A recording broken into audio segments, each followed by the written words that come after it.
Amalnath, CISF കാട്ടിക്കൂട്ടി അതിക്രമമാണ് കഴിഞ്ഞ 2 ദിവസമായി കേരളം കാണുന്നത്.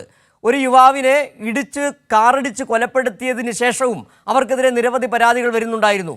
പൊതുസ്ഥലങ്ങളിൽ മാലിന്യം നിക്ഷേപിക്കുക, അത് ചോദ്യം ചെയ്യുന്നവരെ മർദ്ദിക്കുക, അതോടൊപ്പം തന്നെ മറ്റു ചില ആരോപണങ്ങൾ കൂടി ഇവർക്ക് ഉയരുകയും ചെയ്യുന്നുണ്ട്. ഇപ്പോൾ കമാൻഡന്റിനെ ചോദ്യം ചെയ്യുന്നത് അവർ ഈ കമാൻഡന്റിന്റെ വീട്ടിൽ നിന്ന് വന്നു എന്നുള്ള അതിൻ്റെ അടിസ്ഥാനത്തിൽ തന്നെയാണോ, അതോ ഒരു മൂന്നാമൻ ഈ വാഹനത്തിൽ ഉണ്ടായിരുന്നുള്ള വിവരങ്ങൾ കൂടി വരുന്നുണ്ട്?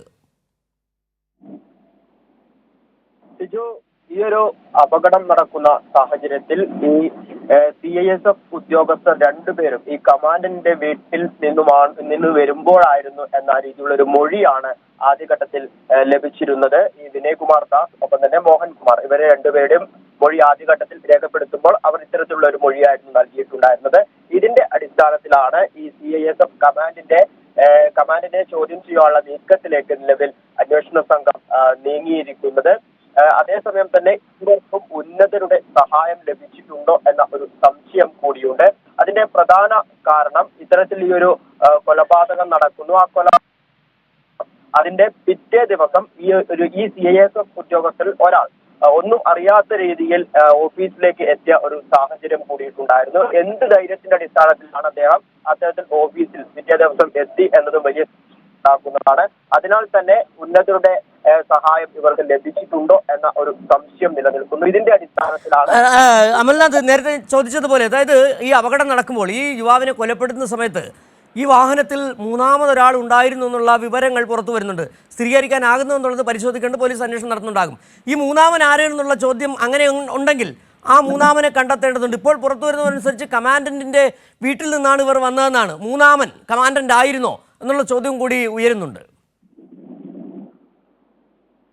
തീർച്ചയായും, എങ്കിലും അത് സ്വീകരിക്കാൻ വേണ്ടി നിലവിൽ സാധിച്ചിട്ടില്ല. നിലവിൽ ലഭിക്കുന്ന വിവരപ്രകാരം ഇവർ കമാൻഡന്റിന്റെ വീട്ടിൽ നിന്നും വരുമ്പോഴാണ് ഇത്തരത്തിൽ അപകടം ഉണ്ടായത് എന്നാണ്. ഇപ്പോൾ ഈ മൂന്നാമന്റെ കാര്യം നിലവിൽ സ്ഥിരീകരിച്ചിട്ടില്ല.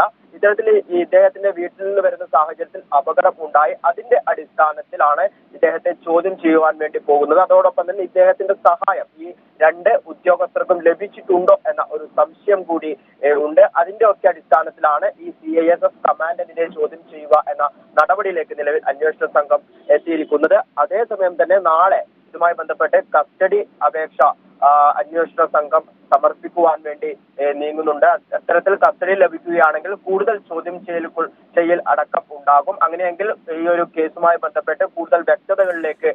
ശരി, അമൽനാഥാണ് കൊച്ചിയിൽ നിന്നുള്ള വിവരങ്ങൾ നൽകിയത്. CISF ഉദ്യോഗസ്ഥർ യുവാവിനെ കാറിടിച്ച് കൊലപ്പെടുത്തിയ സംഭവത്തിന്റെ കൂടുതൽ വിവരങ്ങൾ പുറത്തു വരുന്നുണ്ട്. CISF കമാൻഡിന്റെ വീട്ടിൽ നിന്ന് വരുന്ന വഴിയാണ് ഈ യുവാവിനെ ഈ 2 പേരും കാറിടിച്ച് കൊലപ്പെടുത്തിയെന്നുള്ള വിവരങ്ങളാണ് പുറത്തു വരുന്നത്. ഇതുമായി ബന്ധപ്പെട്ട് CISF കമാൻഡന്റിനെ കൂടി ചോദ്യം ചെയ്യുമെന്നുള്ള വിവരങ്ങളാണ് അമൽനാഥ് പങ്കുവച്ചത്.